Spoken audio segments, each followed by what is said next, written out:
Okay, next on the agenda is the approval of the regular council meeting minutes of August 12th, 2019. I entertain a motion. Mr. Mayor, I move to approve the regular council meeting minutes of August the 12th, 2019 as presented. Second. We have a motion that's been properly made by Mr. Gillespie, seconded by Mr. Holloway. Any discussion? All those in favor signify by saying aye. Aye. Opposed? Motion carries. Next on the agenda is the receipt of petitions and/or correspondence from the public. Ms. Berry, do we have anyone that cares to speak this evening? Not on this item, Mr. Mayor. Ladies and gentlemen, does anyone care to petition the council for anything? Okay, thank you. Next on the agenda, reports. Report of a special committee or town officials. Town manager, Mr. Waltz. Yes, thank you, Mr. Mayor. First of all, I want to let citizens know we still have about 2 weeks worth of work up on 14th Street in North Shenandoah for our water infrastructure improvement. I just want to let you know about 2 weeks, and then hopefully we'll get in there and we'll repay 14th in North Shenandoah, so please bear with us. Also, it's my pleasure tonight. The town in July started a new employee appreciation program, and it was called Pride in Performance Equals Excellence. And we started in July, and believe it or not, we had 8 award winners for this month of July that exceeded Pride in Performance Equals Excellence. And it was to encourage town employees to go beyond our citizens' expectations and meet the highest standard of service to our community. So it is my pleasure tonight to announce the Star of the Month for July of 2019. In everyday customer service, we have choices that test our abilities as a true public servant.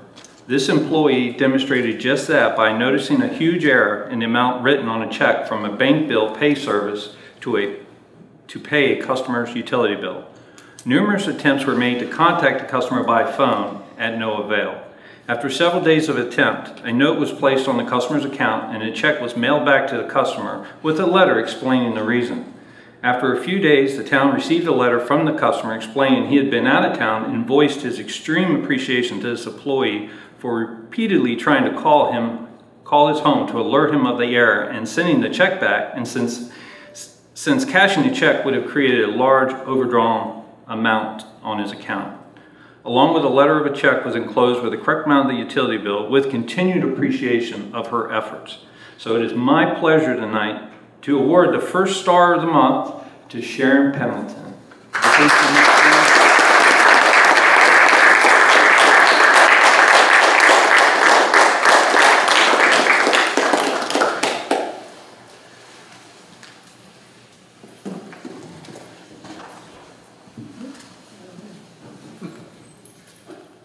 It is my pleasure. I'm extremely happy to give this to you. This will be our first Star of the Month. Appreciate it. Thank you so much on behalf of council. Thank you. And this is what makes our town so special. And I don't mean that lightly. It's that little extra effort and focusing on the little things such as you did. It's a big deal to our community. So thank you so much for your time and service. Thank you. Thank you, Sharon.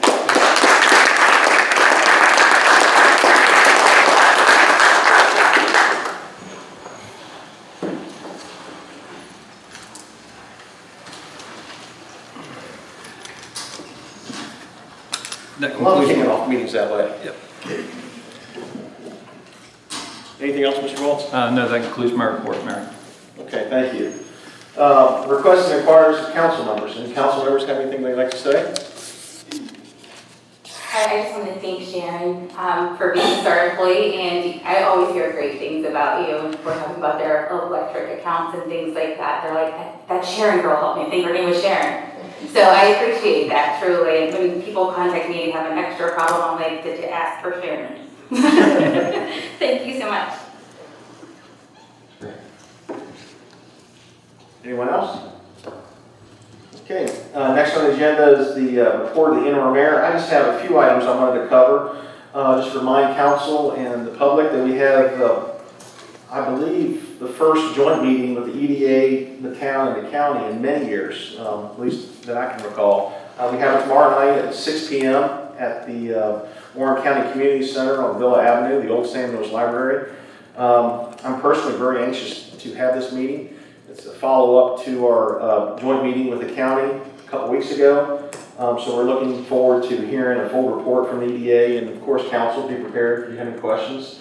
I think the last meeting we had a lot of good questions, and we have a whole list of action items, so I believe it's going to be a very productive meeting. We also had a reform committee led by Jake Meza and Board of Supervisor member Archie Fox. I'm really looking forward to seeing that committee work through the process.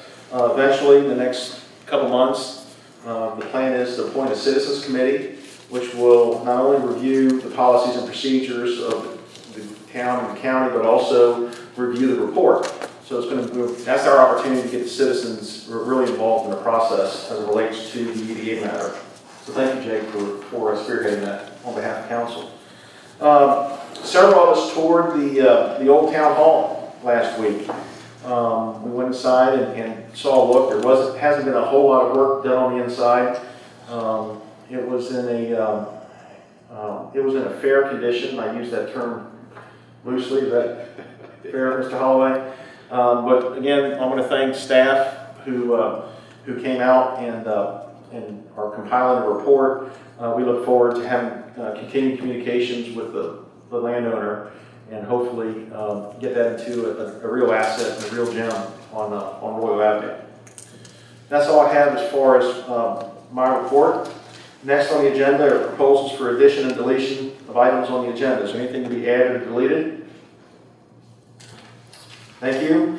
Before we go into the consent agenda, Ms. Berry, I believe there's a legal memo regarding the purchasing from the purchasing agent as it relates to the bid for water meters. Do you want to read that, please? Correct. This is from our purchasing manager, Alyssa Scott. This pertains to the item regarding the water meters.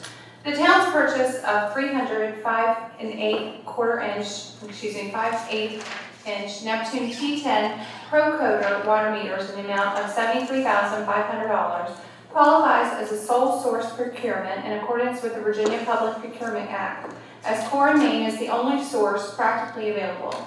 The Neptune water meters are already in use by the town, and the remote reading radio devices which the town currently uses will only work with these specific water meters. It would be unreasonably expensive to purchase any other type of water meter. Core and Main is the exclusive distributor for Neptune water meters for the Virginia, West Virginia, and Maryland markets. The contract with Core and Main is anticipated to be awarded by the town on or about August 26, 2019. This pertains to item number 2, or B, on the consent. Thank you, Ms. Berry. As it relates to the consent agenda items, does anyone care to pull any item off the consent agenda for discussion? Okay, I entertain a motion to accept the consent agenda as presented. I just have a quick question, Mr. Mayor. Jim, we started replacing these meters a couple of years ago. Are we getting any closer to completing? I thought this last purchase was going to be the last. Yeah, I think we should be able to complete that this year, if I'm correct. Am I correct, BJ? This will not be the final purchase. We have enough money budgeted to purchase enough meters, but there will be additional purchases moving forward. I believe this is for the regular style meters. We will be purchasing some larger meters and some more of these same meters in the future. Thank you. Okay, so I entertain a motion to approve the consent agenda. Mr. Mayor? Yes. I move to approve consent agenda items as presented. Is there a second? Second. Okay, we have a motion that's been properly made by Mr. Gillespie, seconded by Mr. Meza. Ms. Berry, roll call vote, please. Councilman Gillespie? Yes. Councilman Holloway? Yes. Councilman Meza? Yes. Vice Mayor Seelock? Yes. Councilman T-Wall? Yes. And Councilman Thompson? Yes. Thank you. Okay, thank you, Ms. Berry. Next on the agenda is the public hearing to receive public comments or concerns and approve an ordinance to vacate a portion of Carter Street. I'd like to open the public hearing. Anyone care to speak, Ms. Berry? We had one speaker signed up this evening. Ms. Nickens? Mr. Mayor, if I may, I'd like to just let everyone know I'm going to recuse myself from any vote, but if anyone has any questions, I'm here to answer the best of my ability. And if you would, Mr. Hall, just stay there, that's fine. Okay. If you would, no problem. I'm sorry, who was the speaker, Ms. Berry? Ms. Nickens? Nickens? Yes. Hi, how are you? Good. My name is Cherry Nickens. I live at 132 Steele Avenue, Front Royal, Virginia. And I don't think it's a good idea for you to sell the property and make it like that, because it's telephone poles in there now for people to turn around. It's a small street, and we have so much traffic now. And if we don't have that place for cars to turn around, they have turned around in my front yard. So I think it's not a good idea. Thank you. That was the only speaker this evening, Mr. Mayor. Okay, does anyone else care to speak? No one else care to speak? Close the public hearing. I entertain a motion, or does anyone have any questions before motion?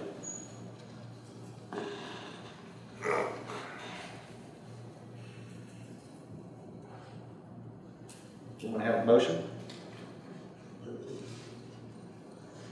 Mr. Mayor, I move the council affirm on its first reading an ordinance to conditionally vacate an unapproved portion of Carter Street that is 136.05 feet and 40 feet located between Beaton Lane and Steele Avenue, conditioned upon approval of an easement to the town to maintain and repair the utility main that is contained in the unapproved portion of Carter Street. Okay, we have a motion that's been properly made by Mr. Gillespie. Is there a second? Second. We have a second by Mr. Meza. Mr. Gillespie, or anyone care to have a discussion?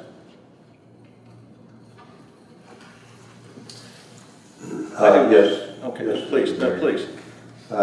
We have looked at that particular piece of real estate, and we feel that it has no value to the town. I'm sure that when it comes to our zoning requirements, turnarounds will have to be minimized to the point where they can turn around at the end, not a cul-de-sac, at least minimize that. The only problem that I saw up there, and I think Mr. Seelock and myself, after we looked at it with others, is could be a drainage issue. So we need to look at the drainage issue as well before the houses are being constructed. So I'm sure that the zoning, when they apply, will be taking care of those issues. Thank you. Thank you, Mr. T. Anyone else care to speak?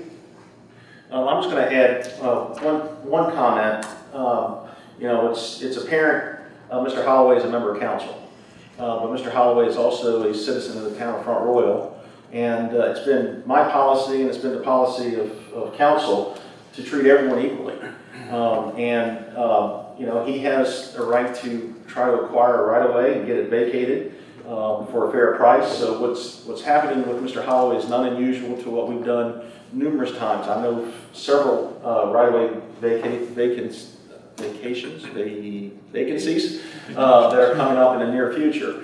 As it relates to the matter that Nickens mentioned, it's my opinion, piggybacking off what Mr. Keywald said, I think by having a development up there, I believe it's going to remedy much of the problem. At least I know that the Planning Commission and town government will be seriously looking into that. So I just wanted to add that for the record. Okay, is there any further discussion? Ms. Berry, let's have a roll call, please. Councilman Gillespie? Yes. Councilman Holloway, abstaining. Councilman Meza? Yes. Vice Mayor Seelock? Yes. Councilman T-Wall? Yes. And Councilman Thompson? Yes. Thank you. Okay, next on the agenda is a public hearing for an ordinance to amend Chapter 134-71 pertaining to utility accounts, payments, and termination of services. I'd open up the public hearing. Ms. Berry, do we have anyone here to speak? There were no one signed up to speak this evening. Okay, does anyone care to speak regarding this public hearing? Okay, I'm going to close the public hearing. I entertain a motion. I move that council affirm on its first reading an ordinance to amend and reenact Front Royal Town Code Chapter 134-71 pertaining to utility account payments and termination of service in an effort to decrease the town's bad debt on utilities accounts as presented. Okay, we have a motion that's been properly made. Is there a second? Second. Second by Mr. Meza. Is there any discussion? Yes, Mr. Mayor, just as a recap, we've discussed this at a couple different work sessions, but really what this is trying to balance what is being required for the establishment of utility accounts and essentially the collateral in case in case there's a default on the account. Currently, the town is writing off tens of thousands of dollars annually in bad debt, and we're trying to figure out ways to reduce the liability of writing off the bad debt, because that means that that money essentially comes out of other taxpayers' pockets in order to compensate for it. So I think that staff has done a good job of trying to find a middle ground, not creating too much of a barrier to establish the account, but having a little bit more collateral involved in establishing accounts so that we have a little bit less defaults on the accounts, or are able to recoup what is defaulted on the account. Thank you, Mr. Mills. Any other discussion? Yes, Mr. Mayor. Mr. T-Wall? In regards to this new change that we're proposing, and I'm sure it's in there, I read it, but I couldn't find it. Was the LLCs covered in this? I know that it didn't say LLC, but do you have somebody, if somebody comes in with an LLC, are you going to require a personal signature? A personal guarantee on every business account, LLC or corporation. Okay, so that it will be covered under that. Correct. Okay, thank you. That's all. Thank you. Good comments. Any other comments? Okay, Ms. Berry, roll call, please. Councilman Gillespie? Yes. Councilman Holloway? Yes. Councilman Meza? Yes. Vice Mayor Seelock? Yes. Councilman T-Wall? Yes. And Councilman Thompson? Yes. Thank you. Now, I should also state for the record that both of these public hearings were the first readings. That's accurate on both of them, correct? Yeah. Okay, so next on the agenda is the council approval regarding the ordinance to amend Chapter 4-19 pertaining to order of business and placement and approval of items on the agenda. This is our second reading. Entertain a motion. Mr. Mayor, I move the council adopt on its second and final reading an ordinance to amend and reenact Farmville Town Code Chapter 4-19 pertaining to the order of business for town council meetings and the placement of items on the council agendas as presented. Second. Okay, so we have a motion that's been properly made by Mr. Holloway, seconded by Mr. T-Wall. Any discussion? Any discussion? Members of council, I just wanted to thank you for that motion. And the second, I think this is an important item. As the interim mayor, when I first started reading through the ordinance and saw the mayor has pretty much the sole power to set the agenda, I felt it was very important that these council members have an equal right to put items on the agenda. And so I think we cleaned up a matter that needed to be cleaned up for not only this council, but council in the future. So I really appreciate your support on this item. Okay, Ms. Berry, roll call, please. Councilman Gillespie? Yes. Councilman Holloway? Yes. Councilman Meza? Yes. Vice Mayor Seelock? Yes. Councilman T-Wall? Yes. And Councilman Thompson? Yes. Thank you. Thank you. Okay, the last item on the agenda is going to be the closed meeting. We'll be going to closed meeting here shortly. I would suspect the meeting is going to last, I'd say 20 minutes, maybe 30 minutes for the closed meeting. And then we're going to roll immediately into a work session. The work session agenda items are listed on the agenda for the regular meeting. With that said, I would entertain a motion to go into closed meeting. Mr. Mayor, I move that town council convene and go into closed meeting for the following purposes pertaining to the EDA, related and other issues concerning the financing of the new police department headquarters and the Afton property. The discussion or consideration of the investment of public funds where competition or bargaining is involved, where it made public. Initially, the financial interest of the town would adversely be affected pursuant to Section 2.2-3711.A.6 of the Code of Virginia. Consultation with legal counsel employed or retained by town council regarding specific legal matters requiring the revision of legal advice by such counsel pursuant to Section 2.2-3711.A.8 of the Code of Virginia. Discussion of the award of a public contract involving the expenditure of public funds and discussion of the terms or scope of such contract, where discussion in an open meeting would adversely affect the bargaining position or negotiating strategy of the town council pursuant to Section 2.2-3711.A.29 of the Code of Virginia. And I move that town council convene and go into closed meeting for for discussion and consideration of performance, demotion, salaries, disciplining or resignation of specific public officers, appointees, or employees of town council pursuant to section 2.2-3711.A.1 of the Code of Virginia. Thank you, Mr. Gillespie. Is there a second? Second. Okay, we have a motion that's been properly made by Mr. Gillespie, seconded by Ms. Thompson. Is there any discussion? Mr. Napier, are you satisfied with the wording of that motion to go into executive session? I am. Thank Yes, you. sir. Okay, all those in favor signify by saying aye. Aye. Opposed? Motion carries. Thank you.